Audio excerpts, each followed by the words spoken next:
Bom, a questão das chamadas câmaras corporais foi parar no Supremo Tribunal Federal. O governo de São Paulo está alegando que isso vai onerar muito, vai ser muito caro e por aí afora. Aquilo que devia estar sendo discutido tecnicamente vai acabar sendo discutido no âmbito do Poder Judiciário. Coronel José Vicente, especialista em segurança pública, aqui conosco. Coronel, muito obrigado por atender aqui o Jornal Nova Brasil.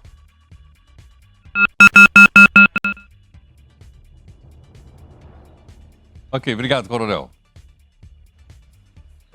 Coronel, estamos com dificuldade ou não?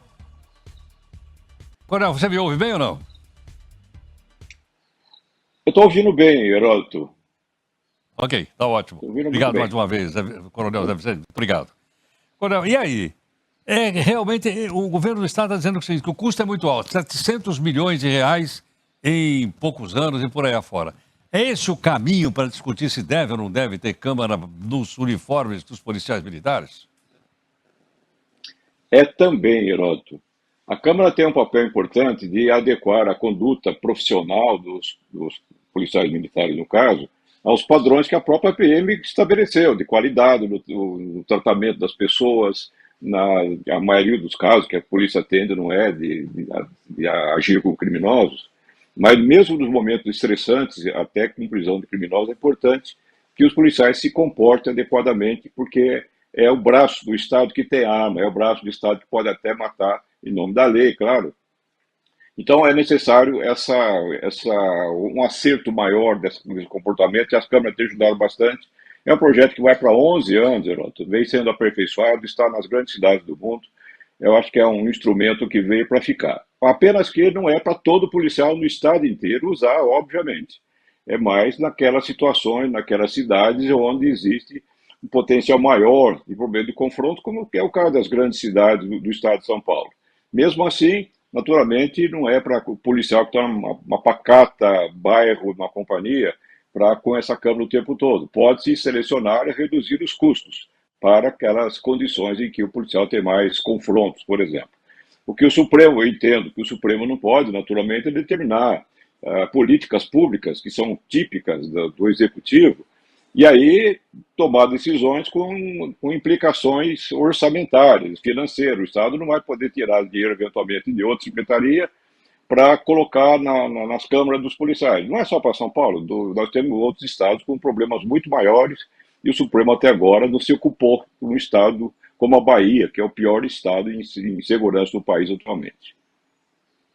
Coronel, quer dizer que a proposta, então, não é para que todos os policiais militares tenham câmera, mas aqueles que estão em áreas mais sensíveis, onde ocorrem mais confrontos, é por aí ou não? Exatamente. Então, nessas áreas, e principalmente com o equipamento das tropas especiais. Nós temos a rota, batalhões, 3 batalhões de choque, temos mais 15 BAEPs, batalhões de ações especiais. Eles têm maior possibilidade de confronto, são chamados para situações de maior risco. Então, para eles é necessário ter a câmera, sim. Como a gente espera que exista lá. Há uma decisão do Supremo também, que está para ser novamente votada, para o Rio de Janeiro, e lá tem o BOP, tem a CORE, que é um órgão de batalhão de choque da Polícia Civil, tem essa coisa lá, batalhão de choque, para esses é necessário ter. E também, naturalmente, para aqueles batalhões que estão em áreas delicadas, onde os confrontos estão se ampliando muito, como o caso da Baixada Fluminense, São Gonçalo, são região dos Lagos, são regiões que também precisariam ter esse equipamento para aperfeiçoar também o trabalho policial, que depende, claro, também de treinamento e boa gestão. Coronel Zé Vicente, queria aproveitar a sua gentileza e fazer mais uma pergunta seguinte. O Supremo Tribunal Federal também está para decidir a respeito das guardas municipais, se elas podem ou não fazer papel de polícia por aí afora. E aí, se porventura, é a minha hipótese, o Supremo disser que não pode, só para tomar conta de próprios municipais, isso vai prejudicar o trabalho que atualmente já algumas guardas municipais fazem na segurança das cidades? Olha, Heroto, eu entendo que as prefeituras poderiam fazer um trabalho muito melhor com as guardas municipais que têm do que se meter em áreas da Polícia Militar. Claro, não atrapalha. Mas o fato é assim, a prefeitura tem um papel enorme na prevenção da violência, principalmente atuando em políticas sociais, educacionais, junto a áreas e público mais vulnerável, como são casos dos jovens pobres. Esse tipo de trabalho ele pode ser muito importante para fazer uma prevenção mais efetiva. Prevenção não é só com o policiamento é uma parte do processo de prevenção de uma segurança pública de uma cidade. Eu comandei o batalhão com 8 cidades, tinha tamanhos bastante diferentes. São José dos Campos tinha 600 mil habitantes, Jacareí tinha 150 mil, Caçapava 80, Paraibuna 16, Monteiro Lobato 5.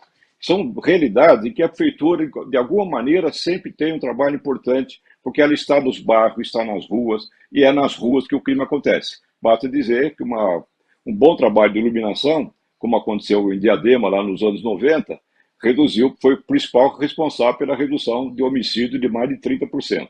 Então, políticas locais podem fazer muito mais do que simplesmente guardas com fuzis, como estão fazendo em São Paulo, e o Rio de Janeiro, o prefeito Paz está querendo fazer também. Perfeito. E segurança é um assunto realmente importante, Coronel, como você disse. E até tem nos chamado a atenção, nossa reportagem está cobrindo a respeito disso, de uma pessoa que aparentemente teve seu celular roubado aqui no Parque do Povo, aqui em São Paulo, e os assaltantes então deram um tiro no pescoço da pessoa e o mataram para poder, aparentemente, não sei se realmente pode ter outras causas, mas uma violência como essa faz com que as pessoas fiquem achando assim, quanto mais polícia na rua, melhor. Mas uma coisa como essa é previsível, Coronel, com a sua experiência? Não é, né, Rodo? Isso aí é quase cair um cometa na cabeça de uma pessoa. Mas a gente vê algumas coisas. Primeiro, você vê a maldade em estado puro. Um aspecto importante é que esse tipo de criminoso, a maldade pura, ele não tem recuperação. Não adianta falar em ressocializar esses indivíduos, eles precisam ser apanhados o mais rapidamente possível. Quem comete esse tipo de crime precisa de penas longas para sair velhinho e ao quebrado da prisão. Essa é uma questão.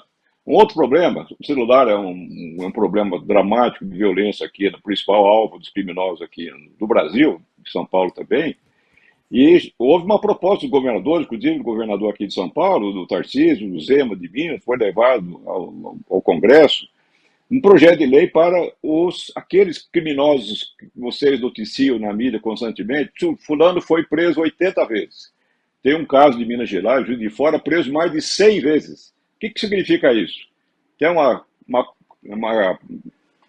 catraca na delegacia, o juiz passa, fica dando volta ali, ele comete um crime, vai para dentro de custódia, o juiz, não, você roubou só um celular para tomar uma cervejinha, então você vai responder o processo de liberdade. Meia hora depois está roubando outro celular.